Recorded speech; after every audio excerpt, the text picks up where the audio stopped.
We'd like to announce that it's time to watch another horror movie. Today's feature is still from the American horror series, Flight 666. The story takes place on a plane high in the sky. A passenger looks panicked and full of fear. The plane has been followed by a thunderstorm ever since it took off. He looks outside at the continuous flashes of lightning. Thad, who has aviophobia, is already terrified. When he observes the situation outside the plane again, he sees a woman's shadow vaguely appearing opposite him. At first, Thad thinks it is caused by some dark clouds. But after watching for a few seconds, the shadow actually reaches out an arm towards him. Then, a protruding face instantly smashes against the glass. Thad is so scared that he rolls onto the floor, shouting that there is a ghost. All passengers' gazes gather towards him. A flight attendant and Austin help him up, asking Thad what just happened. Thad excitedly says that he just saw something. It is a woman clinging to the outside of the plane. But the flight attendant says this is impossible, thinking Thad must have some mental issues. She tells him to quickly go to the restroom, wash his face, and calm down. In the restroom, Thad feels his previous behavior is a bit embarrassing. He casually slaps himself, but as the lights flicker on and off, he sees a woman in the mirror once again. Under the panicked and confused gazes of all passengers, Thad shouts and clings to a male flight attendant. He says there is definitely something wrong here and tells him to get off the plane quickly. Originally, experiencing the storm, everyone is already very scared. Prevent the situation from escalating. The Air Marshal Austin, who is among the passengers, steps forward. He grabs Thad and pins him to the ground. He tells the flight attendant nearby to quickly get some sedatives or similar medication. He gives Thad 2 pills. Austin temporarily restrains and ties him up. Meanwhile, on the other side, the captain and co-pilot in the cockpit also notice something is wrong, because they predict the plane will exit the thunderstorm in 20 minutes. But now half an hour has passed. They are still in the fog, being chased by lightning, but the captain still tells the co-pilot not to panic. He states he has already flown over 6,000 hours. He has seen every major situation. He will definitely bring the passengers to a safe landing. Meanwhile, in the cabin, an aunt asks a flight attendant for a small snack. The flight attendant hands her a salad. She says this is all they have for now. After the thunderstorm ends, they will provide other food. Then the aunt devours it. But shortly after, the aunt holds her stomach and stands up from her seat. Unable to hold it in, she vomits directly onto the aisle. The flight attendant immediately goes to check. She discovers that the ant's vomit is crawling with maggots. To prevent the recovering ant from seeing it, the flight attendant quickly covers it with a blanket, and tells a colleague nearby to quickly check the food from earlier. A colleague is instantly disgusted upon opening the vegetable box. Many maggots inexplicably appear inside. He also finds the situation very strange and quickly throws away all the vegetables. Then he picks up the phone and tells the captain inside about the situation. He even jokes that the plane is cursed by Satan. After hearing this, the captain frowns deeply, tells them to try and keep the passengers comfortable while he and the co-pilot focus on flying the PLA well. But as soon as he finishes speaking, a lightning bolt strikes the sky. The plane seems to be hit. A power outage suddenly occurs, and the plane begins to descend rapidly. The captain and co-pilot quickly pull up their seatbelts. After some fiddling, they discover that the plane's power system has failed. It is completely unresponsive. With no other option, he quickly pulls the control stick by himself, trying to keep the plane's nose pointed upward to slow down the descent. At the same time, he tells the co-pilot to look through the manual to see if there are any remedies. After a series of tense maneuvers by the captain, the dashboard finally regains power and restarts the engine. The two of them work together to pull the plane back onto its course. Although they temporarily resolve the crisis, they also lose contact with the control tower. The plane's autopilot also suddenly malfunctions. The scene changes. During the earlier turbulence, a female passenger accidentally hits her nose, causing it to bleed. As Anna enters the restroom, the flight attendant nearby seems to see a ghostly face appear outside the window. Along with it comes the sound of a baby crying. The flight attendant turns her head to look to the right. That sound is exactly coming from inside the restroom. Soon, Anna inside also hears the sound. But before she can react, the lights inside suddenly all go out. When they light up again, Anna sees in the mirror her neck sustained a fatal injury.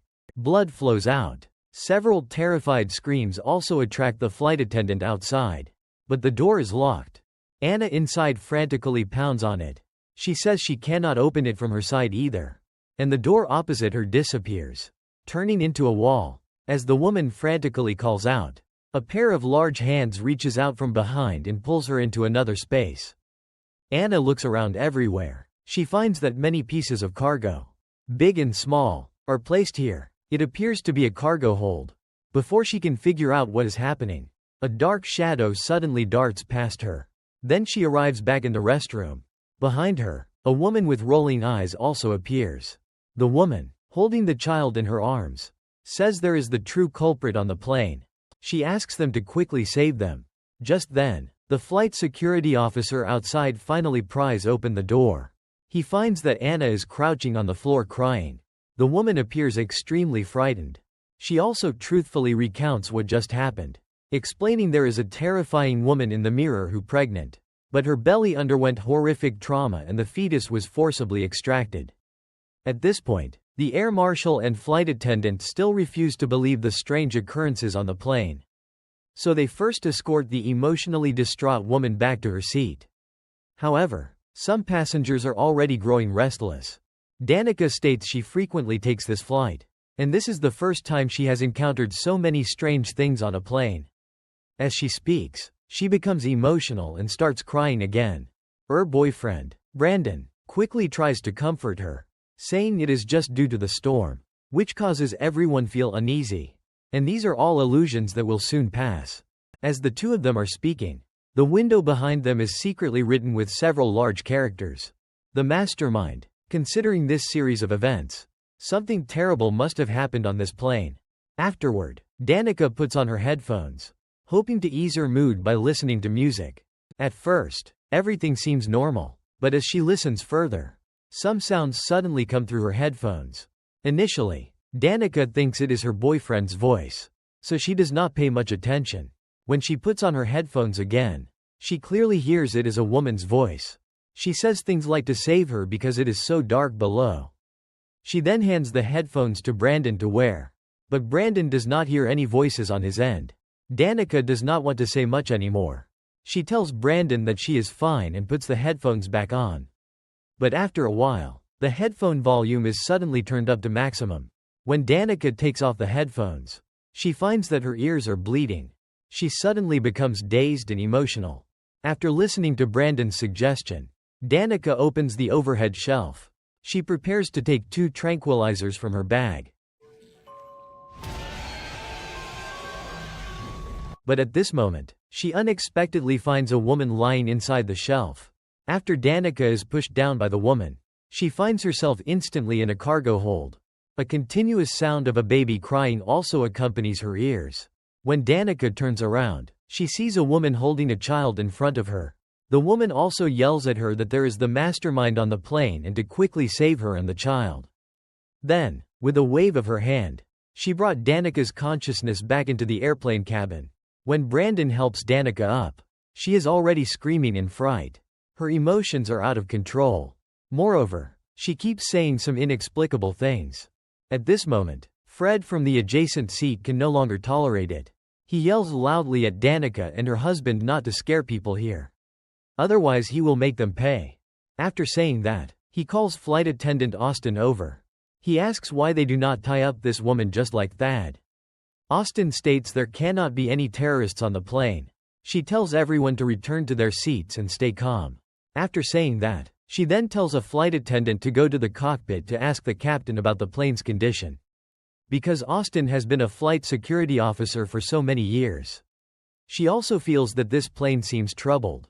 Just then, the hair on Thad's arms suddenly stands up, as if he sees something terrifying. Following his gaze, a pair of hands reaches out from behind the doorframe. The person's fingernails are black and their feet are bruised, as if they have just been beaten. Excuse me! What do you want? It's not electrical.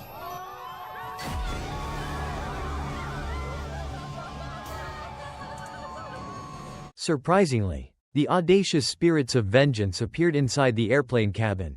Although it has no hair, its clothing clearly indicates that this ghost is a woman. Looking at its face, which lacks one eye, everyone is too scared to move and holds their breath. Austin quickly shields everyone behind her and pulls out her pistol. However, after the ghost slowly walks over, it does nothing. After pointing towards the cockpit and letting out an angry roar, it turns into a wisp of smoke. Seeing this scene, the flight attendant does not ring the bell and directly barges in. The captain complains that she does not follow the rules. The flight attendant frantically says there is something on the plane and that they must land quickly. The captain is instantly a bit speechless, saying they are currently experiencing a thunderstorm and tells her stop making trouble. He adds that below them is the Pacific Ocean and asks where she expects him to land. The co-pilot states that they are both very tired, adding that the plane will arrive in New York in just over an hour, and tells her to go settle the passengers first. But as soon as he finishes speaking, that mass of gas directly drills into the co-pilot's body. Immediately after, his eyes become hazy. He shouts, "Revenge," and pounces towards the captain.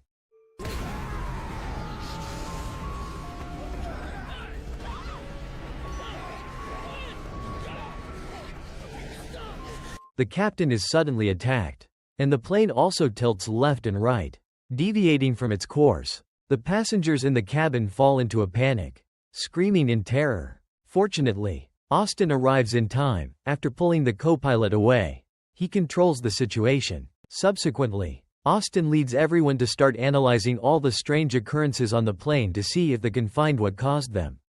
Brandon guesses if this plane is transporting someone's remains. For example, American soldiers who died in the Middle East War. After a lot of discussion, Danica and Anna finally compare notes, both revealing they were dragged into an illusion by vengeful spirit.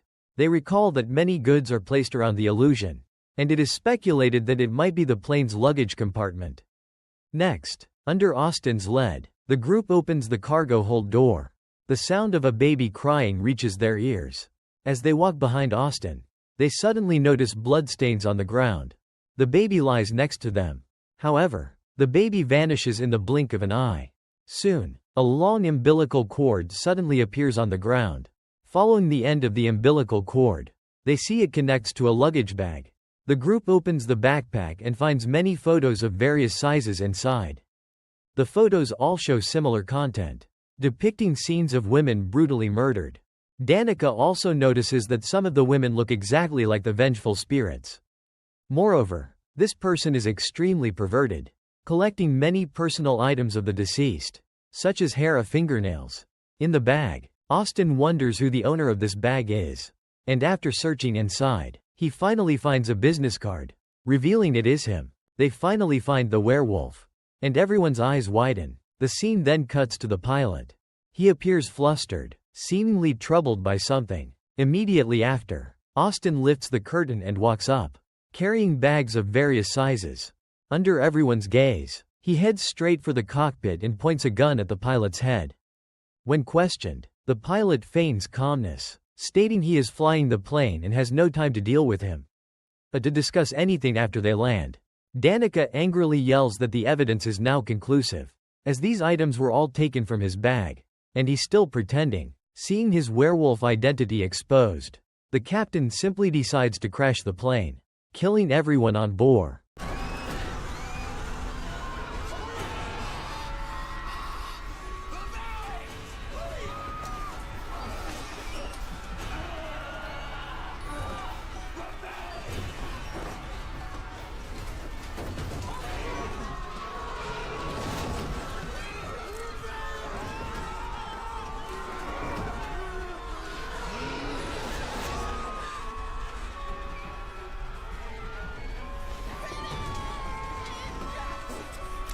Due to the huge turbulence, the co-pilot, who is still unconscious, immediately wakes up. He then quickly unlocks his restraints and comes to the cockpit to stabilize the plane. Austin also immediately controls the true culprit captain. Facing such a pervert, Austin wishes he could immediately neutralize the threat. But with a flash of lightning, the plane suddenly shifts. Perhaps the co-pilot is scared, which allows the seated captain to seize the opportunity. Austin's center of gravity shifts. The captain punches him a few times and snatches the pistol from his hand. He then smugly boasts that he is the murderer. But as soon as he finishes speaking, a familiar crying sound begins to echo in his ears.